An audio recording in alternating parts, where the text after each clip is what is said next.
I barely perceive the world as it slips from my mind. Hey everyone, I'm here with band Tancred.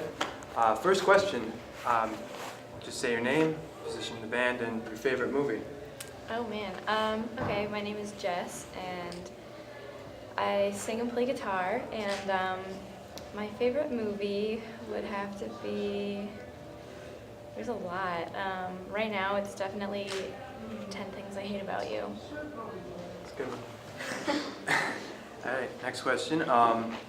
So you're on tour with Foxing. Mm-hmm. How has that been so far? It's been amazing. Foxing they're really, really great people.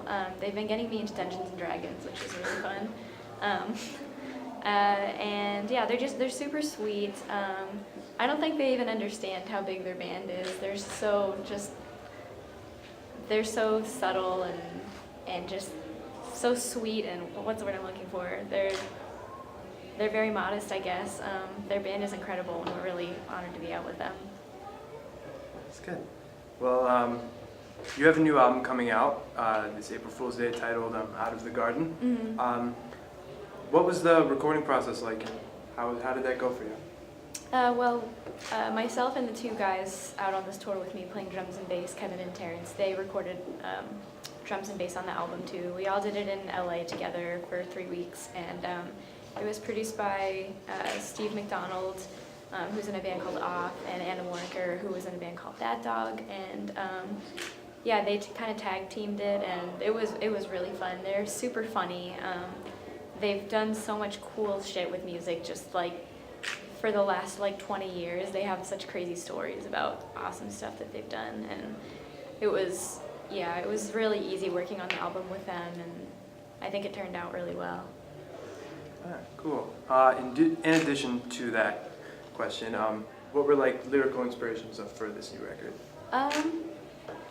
I guess a lot of it has to do with social climate, what's been going on lately in America, specifically all over, but in America too, with gender, sexuality, race, feminism. All of those things are kind of having new waves going on, and it's been really interesting reading up on it, becoming a part of it, and it worked its way into my songs kind of subconsciously. It just was what I'd been paying attention to, and yeah, so I think it's kind of it's a record that's kind of about empowerment and being yourself. All right. Whether that's dark or happy. Is there any is your favorite song based on that sort of empowerment, and your personal favorite? Of my own songs? On the new record. Okay. Yeah, my favorite album or song on the new album is, there's a couple that I have a really strong attachment to. It kind of changes by the day. Today my favorite is one called Joey on there that is kind of a blend of everything that I just said the album was about. It kind of seats everything nicely, but in this really subtle pop kind of way with these just really gritty guitar tones. It just feels like so much is happening at once, but it forms into this really simple song, and it's really fun to play too. It's got a lot of feedback in it, which is always fun at shows. Playing in Tancred, how is that different compared to playing in Now? It's really, really different. Now is so ambient and moody and kind of slow and dark, and this is actually pretty moody and dark too, but in a much more high-spirited way. It's more aggressive. So it's with Now the stage presence is very just like flowy and vibey, and with this it's just like I'm basically just playing with like fuzz on. That's like it, just cranked, and then there's a shit ton of feedback, and if I mess up I just like hit all the strings and keep going with it. I feel like with Now if something goes wrong on stage, it's like really noticeable for me anyway, because everything is just so like articulately put together and like down tempo. But then with this, if I mess up, it like almost sounds better than if I played it right.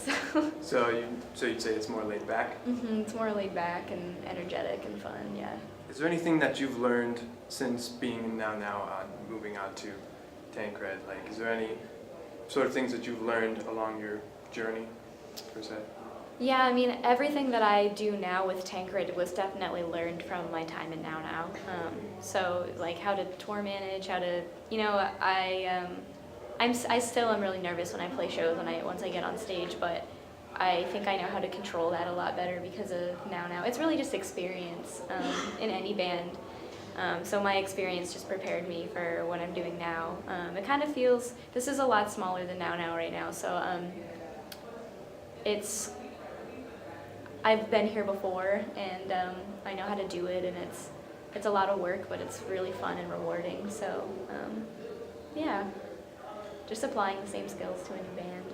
If you could change one thing about the music industry, what would it be? I don't know. I think that's kind of a loaded question. The short version of it is that bands do not make enough money. No matter how big you get, it's never really enough. As Kanye can attest to, as he claims he's bankrupt. But I don't know. There's just, no matter how much work and energy you put into it, even if you do so many really great things that are really, I don't know, like high-profile things like being in a movie or a TV show or a commercial or anything, a late-night show, anything you have to show for your band, your bank account never reflects those things. It's really hard, and it definitely has changed a lot since the 90s, where you could sign like $1 million record deal, and that just like doesn't happen anymore. And bands don't make money from record sales usually anymore either. You're really just recouping the whole time. So the only way you can make money is off of merch and then television syncs, and sometimes that just doesn't cut it. So it's hard. I'm hoping the climate changes eventually. A lot of new things are happening with music streaming too, with Spotify and Apple Music and Tidal, if anyone has Tidal. But SoundCloud's a big one too. yeah, exactly. So who knows what's going to happen in the future, but it kind of seems like there's less and less outlets for bands to make money, so we'll see, I guess. What message do you hope to convey with your music? Well, I guess in a way that won't take up too much time, that people should always be able to be themselves. They should be themselves, and they should be able to be themselves. Everyone else should be accepting. There's just, especially, you see a lot of ugly sides of people coming out these days with the election coming up and everything, and I think that it perfectly embodies kind of what's wrong with the world today. There's so much shit that needs to be taken care of that's just not being taken care of, and a lot of it is just not acceptance of other people. So yeah, this album is definitely about it's about taking convention and then just like putting it in the garbage can. So yeah, that's I guess what I would say. Last question is, I guess, another icebreaker. What is your favorite album? And since you're the only one we're interviewing, why is it your favorite album? How is it? Has it been inspiring? Or do you just like the sound? Okay. I'm gonna say my favorite album is Jagged Little Pill, Alanis Morissette. The production is kind of weird in some of it, but the lyrics are like, she's such a poet, it's insane. The things that she says are just like mind-blowing sometimes. I think she doesn't get enough credit because that's what happens to every top 40 pop star is, they're not taken seriously, but her lyrics are really, really incredible. And that album has been something I grew up. I've been playing it for like 20 years and it never changes that it's my favorite, but yeah. Those are the best kind of albums. Exactly. Well, all right, that's all we have. Thanks for watching.